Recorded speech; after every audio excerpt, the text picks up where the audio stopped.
Hello guys, welcome to Astro Science of Mahadev. आज हम शुरू करेंगे प्रश्न कुंडली से प्रश्नकर्ता का सटीक जवाब किस प्रकार से देते हैं, इस पर हम चर्चा करेंगे।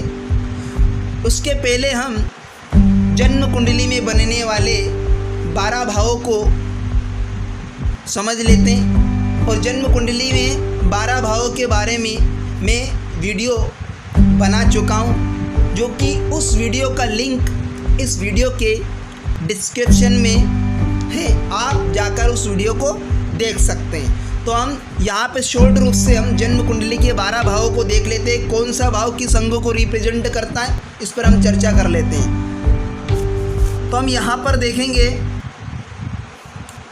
प्रथम भाव से हम स्वयं के बारे में देखते हैं। शरीर, जाति, विवेक, शील, आकृति, मस्तिष्क, सुख दुख, आयु, इसके बारे में हम प्रथम भाव से देखते हैं। सेकंड हाउस से हम देखते हैं धन भाव को, कुटुंब को, बंधन, धन, ये हम सेकंड भाव से देखते हैं। और थर्ड हाउस से देखा जाता है पराक्रम, साहस, सहोदर, भाई बहन। और चतुर्थ भाव से देखते हैं हम माता का सुख, घर, गृह, संपत्ति, उदारता, छल, दया, चतुष्पद। और पंचम भाव से देखा जाता है विद्या के बारे में। पंचम भाव से देखा जाता है संतान के प्रति बुद्धि, मामा का भी विचार करते हैं हम पंचम भाव से। और षष्ठम भाव से हम देखा जाता है, षष्ठम भाव से क्या देखा जाता है, रोग, छोटी मोटी बीमारी, शत्रु, चिंता, संदेह, पीड़ा, हम इसी भाव से देखते हैं। सप्तम भाव से देखा जाता है स्त्री के बारे में, व्यवसाय, डेली बेसिस, स्वास्थ्य के प्रति, कामेच्छा, झगड़ा, सौभाग्य, हम सप्तम भाव से देखते हैं। अष्टम भाव से आयु का भाव, 8वां घर है आयु का भाव। अष्टम भाव से आयु, मृत्यु, चिंता, व्याधि, संकट, ऋण, गुप्त रोग, हम इसी भाव से देखते हैं। नवम भाव को भाग्य के स्थान कहा जाता है। भाग्य इससे देखा जाता है धर्म, विद्या, प्रवास, तीर्थ यात्रा, दान, हम इसी से देखा जाता है। दादा, इसी से हम इस भाव से हम विचार करते हैं। और दशम भाव से हम देखा जाता है काम, राज्य, पिता, नौकरी, व्यवसाय, अधिकारी, मान, प्रतिष्ठा, हम इसी से देखते हैं। जो कर्म, इसी से देखा जाता है। ठीक है। 11वें भाव से देखा जाता है, 11वां भाव आय का भाव होता है। लाभ, आय, संपत्ति, ऐश्वर्य, वाहन, बड़ी बीमारी, बड़े भाई की संख्या, हम इसी से देखते हैं। 12वें भाव से देखा जाता है, 12वां भाव होता है व्यय का, खर्च का, इससे व्यय देखा जाता है। हानि, दंड, रोग, व्यसन, जेल, कैद खाना, आकाशमंडल, हम इसी से देखते हैं। तो ये 12 भाव, हम 12 भाव के बारे में समझ चुके हैं। कौन सा भाव किस अंगों को रिप्रेजेंट करता है, किस भाव से क्या देखा जाता है, हमने इसी के बारे में जाना। अब प्रश्न कुंडली की बातें आती है। उदाहरणार्थ प्रश्न कुंडली से हम अगर जातक ज्योतिषी के पास आता है तो प्रश्न कुंडली बनाकर उसे सटीक जवाब दे सकते हैं। इसमें बिल्कुल भी त्रुटि होने की संभावना नहीं है, बल्कि हमें गणना सही तरीके से करना आना चाहिए। तो हम उदाहरणार्थ कुंडली को लेते हैं, प्रश्न कुंडली को। तो हम समझते हैं यहाँ पर प्रश्न कुंडली जो आपके समक्ष है, हम इसी प्रश्न कुंडली के अनुसार हम समझते हैं, देखते हैं कि जो लग्नेश, ये प्रश्न कुंडली है वृश्चिक लग्न की।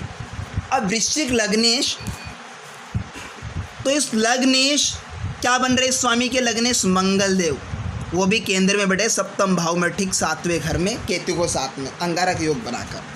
ठीक है। तो यहाँ पर मंगल भी खराब है। अब यहाँ देखना है कि सबसे इस कुंडली में सबसे बलवान ग्रह कौन सा है। तो हम यहाँ पर देखेंगे इस कुंडली में बलवान ग्रह कौन सा है? तो चंद्रदेव है बलवान, क्योंकि केंद्र में एक त्रिकोण में उन्हें राशि मिल गई, कर्क राशि, स्वयं की राशि त्रिकोण में, नवम भाव में, भाग्यस्थान में, तो इसलिए चंद्रदेव क्या है? बलवान। अब यहाँ पर देखेंगे बुद्धदेव, जो कि लाभ भाव के स्वामी बन रहे हैं बुद्धदेव, एकादशम भाव के, और वो पंचम भाव में बैठे सूर्य के साथ में, शनि के साथ में बैठे, और सूर्य शनि, तो यहाँ पर बुद्धदेव भी क्या हो गए? अस्त। तो यहाँ पर भी बलवान नहीं है बुद्धदेव। तो ऐसी स्थिति में सबसे बलवान ग्रह कौन सा हुआ? वृश्चिक लग्न की कुंडली में हमारे पास प्रश्नकर्ता आया उस टाइम पे प्रश्न कुंडली बनी हुई है।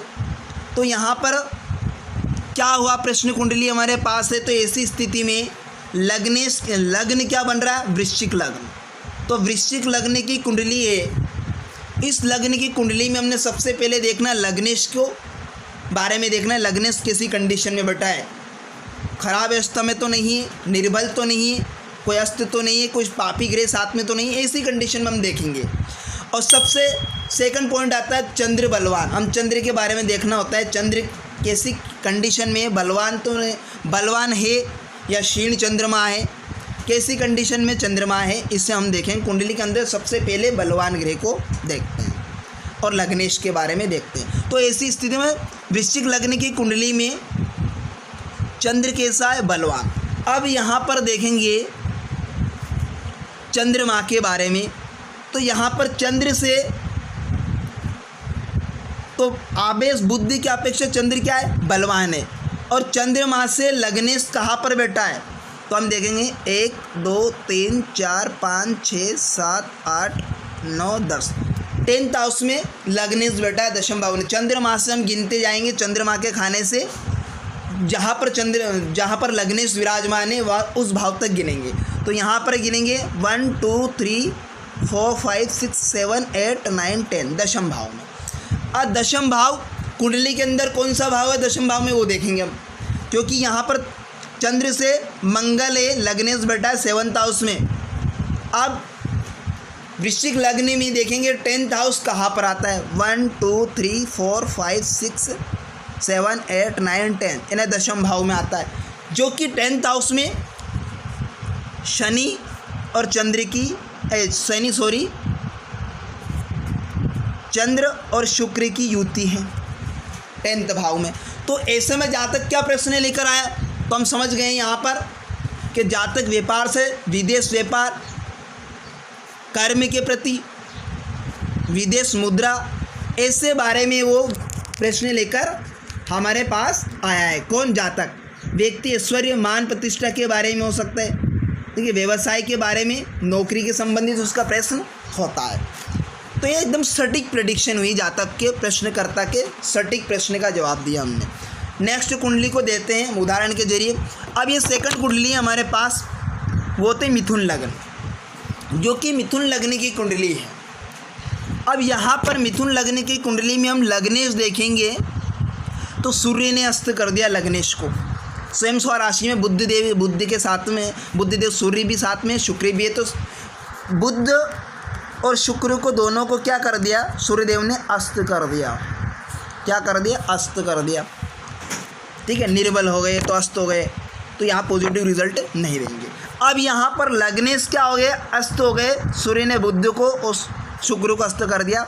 अब लग्नेश को एक राशि और मिली है, जो कि कन्या राशि, वो कि लग्न से 4th हाउस, चौथे घर में है, जो कि चौथे घर में चंद्रमा बैठे। तो चंद्रमा क्या? लग्नस्थ, लग्न अस्त, यानी बुध अस्त हो गए। तो यहाँ पर चंद्र का प्रभाव भी क्या हो? निर्बल। तो यहाँ पर चंद्र क्या होगा? क्षीण हो गए। इसका प्रभाव भी, चंद्रमा का प्रभाव क्षीण हो गए। अब इस कुंडली में देखना है, लग्नेश भी निर्बल, चंद्रमा को देखा तो चंद्रमा भी क्षीण।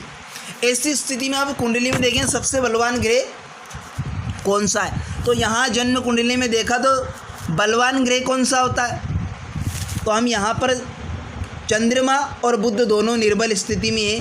तो चतुर्थेश बुध अस्तगत है, जो कि बुध अस्त है, तो चतुर्थ भाव भी काम का नहीं हो, चौथा भाव भी डैमेज, जो कि चंद्र भी निर्बल स्थिति में हो गया। तो यहाँ पर ग्रह सिद्धांत द्वारा मुख्य प्रश्न का विचार नहीं किया जा सकता है।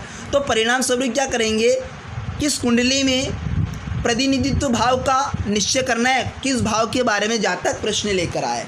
तो ऐसे में क्या लग्नेश बुद्धि की अपेक्षा लाभेश क्या होता है, लाभ भाव के स्वामी क्या बलवान है। जो लग्न से ज़्यादा पावरफुल कौन से, बलवान ग्रह, जो कि 11वें भाव में, इनकम के भाव में स्वराशि मंगल देव विराजमान है। तो हमें मंगल देव विराजमान है। इसी से मंगल से चंद्रमा कहाँ पर बैठे, छठे स्थान पे। तो हम क्या करेंगे, छठे स्थान में 1 2 3 4 5 6। तो बलवान ग्रह से हम क्या करेंगे, चंद्र की स्थिति देखेंगे। तो चंद्रमा कहाँ बैठे, छठे भाव में, षष्ठम भाव में।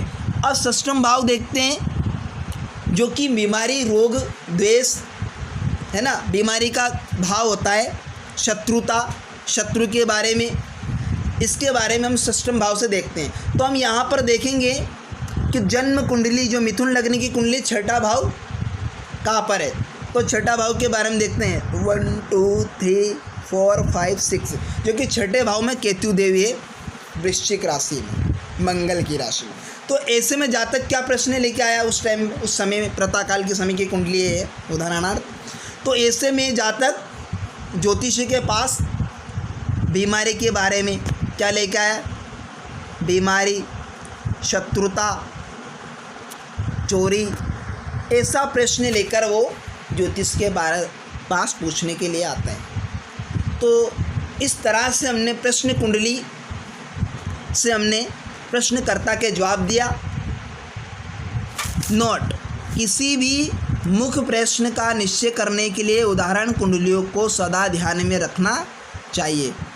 जब प्रश्नकर्ता अपना प्रश्न जानने के लिए ज्योतिषी के पास आता है, उस समय प्रश्न कुंडली ही बनाकर ज्योतिषियों को उसका प्रश्न बतलाना चाहिए। इसमें गलती होने की कोई संभावना नहीं, कम होती है।